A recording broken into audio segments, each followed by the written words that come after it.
ត្រេកអរណាស់ស្ពានឆ្លងកាត់ទន្លេមេគង្គក្រចេះចេញជារូបរាងសម្រាប់ជាង 94% ក្រុងធ្វើពិធីតភ្ជាប់ឆាប់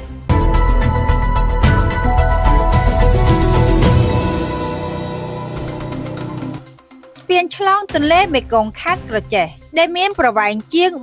1761 ម៉ែត្រសម្រាប់ការសាងសង់បានប្រមាណ 94% នេះបើយើងតាមរបាយការណ៍បូកសរុបលទ្ធផលការងាររបស់មន្ទីរសាធារណការនិងដឹកជញ្ជូនខេត្តក្រចេះប្រចាំខែមេសាឆ្នាំ 2025 ស្ដីពីវឌ្ឍនភាពនៃគម្រោងសាងសង់ស្ពានឆ្លងកាត់ទន្លេមេគង្គខេត្តក្រចេះខណៈដំណើរការសាងសង់ស្ពានឆ្លងកាត់ទន្លេមេគង្គខេត្តក្រចេះតភ្ជាប់ពីស្រុកចិត្តបុរីទៅស្រុកព្រៃប្រសពសម្រាប់បានប្រមាណ 94.10% ដោយឡែកផ្លូវតភ្ជាប់ប្រវែង 31.69 គីឡូម៉ែត្រគឺសម្រេចបានប្រមាណ 46.88% ដែលសរុបរួមគម្រោងទាំងមូលសម្រេចបានលទ្ធផលប្រមាណ 66.91%ស្ពានឆ្លងទន្លេមេគង្គខេត្តក្រចេះបានរៀបចំធ្វើពិធីបើកការដ្ឋានសាងសង់ក្រោមអធិបតីភាពដ៏ខ្ពង់ខ្ពស់សម្ដេចអគ្គមហាសេនាបតីតេជោ ហ៊ុនសែនប្រធានព្រឹទ្ធសភានិងជាអតីតនាយករដ្ឋមន្ត្រីនៃព្រះរាជាណាចក្រកម្ពុជាកាលពីថ្ងៃទី 2 ខែមករាឆ្នាំ 2023 កន្លងទៅបើតាមប្រភពពីមន្ត្រីមន្ទីរសាធារណការនិងដឹកជញ្ជូនខេត្តក្រចេះស្ពានឆ្លងកាត់ទន្លេមេគង្គខេត្តក្រចេះនឹងរៀបចំពិធីតភ្ជាប់ដំណរចុងក្រោយរួមនឹងទទួលបានប្រសិទ្ធនាមថ្មីនាអំឡុងចុងខែឧសភាឆ្នាំ 2025 ខាងមុខនេះ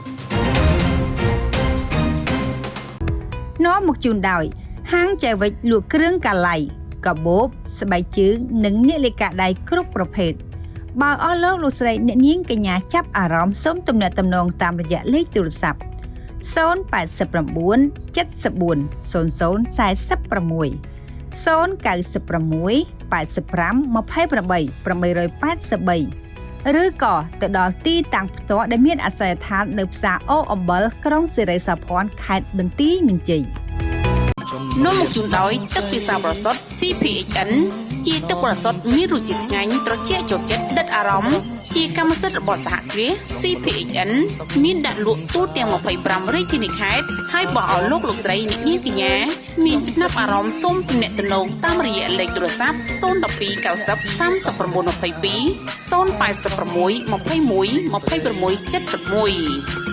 តើលោកអ្នកកំពុងតែស្វែងរកសាលាដែលប្រកបដោយគុណភាពដើម្បីទៅធ្វើការនៅប្រទេសកូរ៉េមែនទេគ្មានលទ្ធភាពបង់ថ្លៃសាលាចំណាយលើកន្លែងស្នាក់នៅចំណាយសម្បត្តិយន្តហោះនិងចំណាយលើឯកសារផ្សេងៗមែនឬទេសូមបងប្អូនអស់បារម្ភសាលាបណ្ដុះបណ្ដាលភាសាកូរ៉េវិសាលភាពអាចសម្រេចក្តីសុបិនជូនលោកអ្នកបានសាលាមានគ្រូជំនាញនិងបទពិសោធន៍ច្រើនឆ្នាំសិក្សារយៈពេលខ្លីឆាប់ចេះឆាប់យល់ធានាប្រឡងជាប់ 100% លោកអ្នកទទួលបានកញ្ចប់ការចំណាយទាំងស្រុងកន្លែងស្នាក់នៅសម្ភារៈសិក្សានិងការបណ្ដុះបណ្ដាលពេញម៉ោងរហូតបានប្រឡងជាប់និងបានទៅធ្វើការនៅប្រទេសកូរ៉េរៀនរហូតប្រឡងជាប់មិនកំណត់រយៈពេលសូមតាក់ទងមកសាលាវិសាលភាពទាំង3សាខាឥឡូវនេះ